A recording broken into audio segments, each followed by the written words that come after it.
Welcome back to our channel, ladies and gentlemen.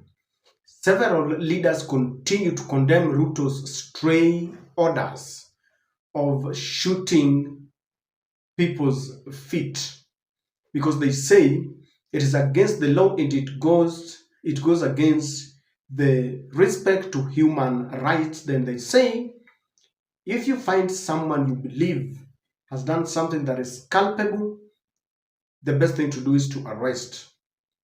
Now, Raila Odinga has weighed in this discussion, and Raila is saying no. We can agree on very many other things like Adani. We can agree on affordable housing, but on this, it is a big no, even if we are in a broad base. Now, I want to go straight to what Raila is saying. Raila begins by this is what he shared on his X handle, that any orders or instructions to the police to shoot, to kill, maim, disorient, or shock citizens are wrong. And he goes ahead, and then there is this letter that Raila signed. Raila says, shoot, to kill, maim, shock orders to police. And Raila says this, in a protest or any other environment that requires law enforcement, all the above orders, shoot, to kill, maim, disorient, or shock citizens, are wrong. Because I have to say, as a country, we must all times opt for the rule of law and due process and reject the temptation to give police illegitimate and deadly powers over citizens, even when the citizens are perceived to have broken the law. We are all better served as a country when we stick to the principle that everyone is innocent until proven guilty, a determination that can only be made by a competent court of law. Let's prioritize arrests and arraignment in courts over killings, maiming, or brutalizing of suspects. This preserves the dignity and respects the human rights of suspects, while at the same time confers credibility to the actions of the state.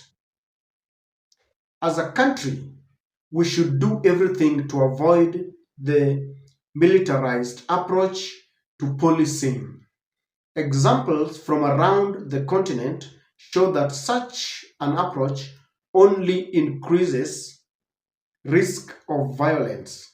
A militarized approach to policing endangers both the suspect and the law enforcement officers, and thereby retired Honorable Raila Odinga. Now, ladies and gentlemen, I just want to pick up from where he has left, that a militarized approach to policing endangers both the suspect and the law enforcement. Number one, it creates a very bad blood between the police and wananchi. Umeona vile wananchi sahi hawana sympathy na polisi. In fact, right now, polisi na wananchi ni kama paka na panya. Now, if you want to know the danger in Ruto's approach, because I will tell you why I still have a problem with Baba Raila Odinga. Apart from just issuing statements, do you think Ruto cares? Let's say Raila means it, but do you think Ruto cares now that they're in bed together? They're sharing the national cake together. Do you think Ruto cares? I don't think so. As a matter of fact, William Ruto has got that audacity of doing whatever he wants to do because he brought in Raila to end demonstrations. He brought in Raila to sanitize the Adani deal. He brought in Raila to continue with the campaigns, lies and promises. He brought in Raila to continue with the exorbitant international flights. And I don't think. But again, let us look at the danger of Ruto's order. When he says, shoot the leg, I want you to listen to this police, what he interprets to be the meaning of Ruto's orders. Muambie waanze kutayarisha, wazazi wao waanze kutayarisha kaburi. Sisi tumejitoa kama serikali na hatutasamea mtu yoyote. So that is the police. Anasema wewe prepare for the graves. You know, such kind of things. And I still remind you of that police who was saying, nitakuwa, niko na haki ya kukuwa, utalala kwa fridge. So that is how policemen, and as someone was telling me that there's a coded message to the police, ya kwamba wewe uwa, when Ruto says, shoot the legs. But why do I tell you that I've got a problem with Raila's orders? This was Raila, without doublespeak. This was Raila, who I think that was the penultimate times when he wanted to get into handshake of something. This is what he told Gen Zs. I've seen Gen Zs getting tear gassed. Kula tear gas. Hata sisi tumekula tear gas. Endeleeni kukula tear gas. Tell them to add more tear gas. Tell them you will not surrender. Gen Z. Gen Z.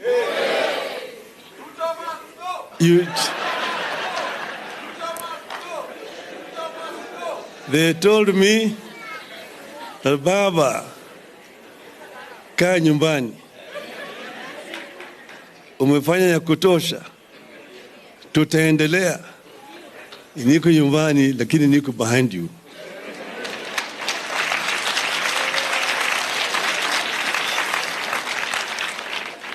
What this country now requires is a serious dialogue. Serious dialogue, a comprehensive dialogue that will be able to fix all the things that have gone wrong. You know, Raila has always had a position that you cannot dialogue with the government that is killing her own people. But when he was still, thinking of going to join William Ruto, you can see that there's a doublespeak. First, he told Gen Zs, I am with you, I am behind you. But then he was now telling us that we need to talk. That is the moment when he had one foot in the government and the other was with Gen Zs. He told them, I'm behind you. And was still telling them we can talk. But do you think we need to talk with this government? What are we telling the government? Are we still going to repeat that we want corruption to end? We want abductions to end? We want the government to allow criticism? We want the government to do just much more to improve the economy? We want the government to stop listening to the international community? I mean, what more do we need to tell this government? Do we need to tell this government that there are civil servants who are being deducted the housing levy, yet they don't benefit because some of them have got ancestral homes, some of them are paying mortgage? Do we need to tell the government that there are deductions, so much deductions that the working class do not enjoy the salaries and whatever they're being paid? And Kivutha Kibwana was saying, we cannot dialogue with a government that is killing us. There is no way. That's why I'm saying I still have a problem. In the past, Raila would immediately release a statement. Raila would condemn. In as much as I believe that this is his position, I believe that Raila does not believe in killing, does not believe in such orders, because there is something, if there is one thing that is close to Raila's heart, is respect to human rights. But Baba ameshikwa.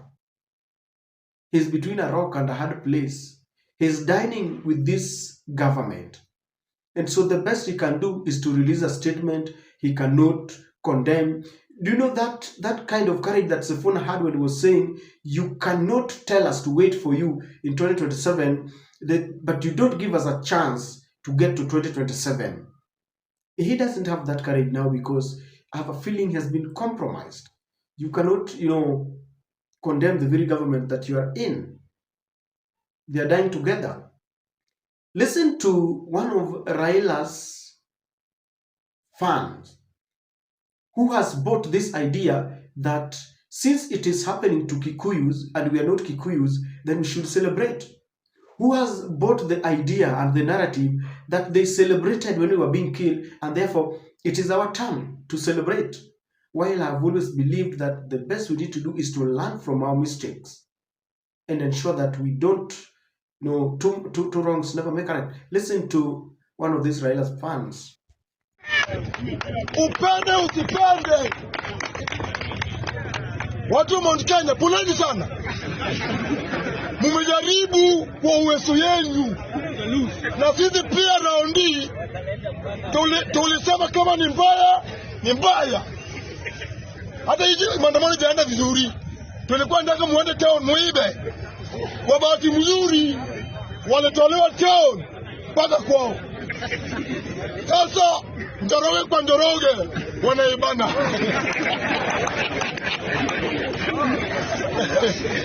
Mr. Speaker, William Samoei Ruto leo kwa Nairobi town CBD alipanga polisi 10 million na watu wa mkono warungu bado wakusaidia tena 5 million. Wewe unataka kuingia Nairobi? Wewe ni nani? Kwani mnafikiria William Samoei Ruto ni mtu amezaliwa leo akakuwa tu akakuja? Hakuna kitu kinajua. Bwana ndio kwa president ya Kenya bwana. Nyinyi hamna akili, hao wote hawana akili, hao wote hawana akili. Bwana wenye watu wote wanataka kutoa William Samoei Ruto. Nyinyi wote hamna akili. Juu mungekuwa na akili sahihi hata nyinyi mungekuwa president. That is the position of most leaders from Lowland. That is their position. In fact, most leaders like Opondo Kaluma and Robert Alai simply believe that Kikuyus are going against Ruto because Ruto is a Kalenjin. And you wonder, when Raila led the Azimio to go to the street saying that his votes had been rigged, was he doing this just because Ruto is a Nandi or a Kalenjin? How I wish that we would unite against terrorizing our children, we'd unite against isolation of one tribe. How I wish that we would dispense justice equally. Rigathi Gachagua was saying that when a police station is touched in Homa Bay, the people who take that action are charged with arson. But when a police station is touched in Mount Kenya, then the perpetrators or those who are caught in the act are charged with terrorism. Let us be consistent as we dispense justice. The one thing that disturbs me, who exactly is in charge of Goons? I hate the people who misuse our youth, the jobless youth, disparate youths, and they give them some money to go and destroy property. Who exactly is behind this? Because I really need, how I wish more comment would come out and tell us how comes Goons go to a supermarket and they leave behind national identification cards to be traced. Who exactly? Because it is now a narrative and counter-narrative.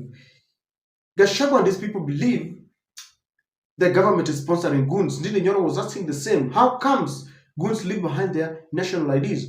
Murkomen and Ruto and this group are saying, no, there are people from, in fact, they believe it is Rigathi Gachagua that is sponsoring the Goons. We cannot be treated to all these shenanigans. What we need to know, the government has the machinery, the DCI, the CID. Why can't they just give us evidence that this is the person? We are going round and round and playing politics with serious matters. I agree with Raila Odinga that any orders to shoot, to maim, to terrorize is wrong. But Ruto does not care because they dine together. That's my take.